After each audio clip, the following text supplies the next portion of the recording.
Failover. What happens if your recording server fails? In critical security environments, downtime just isn't an option. That's where the NX-Witness failover function keeps your system protected. Failover in NX-Witness automatically transfers recording duties to another server in the event of one going offline. This helps maintain video recording continuity without manual intervention.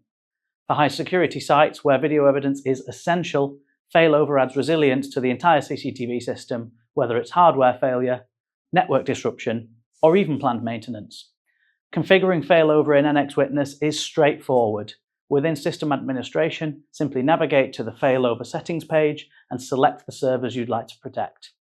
From there, assign your designated Failover server, or uniquely with NX-Witness, Failover roles can be distributed across multiple servers, helping ensure no single server becomes overloaded during a failure event.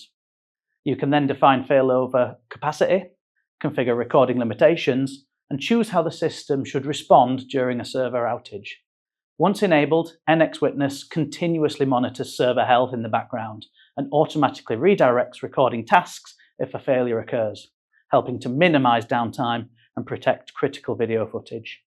NX-Witness Failover delivers resilient, enterprise-grade video management with minimal complexity. To learn more about NX-Witness solutions, speak to myself or your Videcon representative today. Thank you.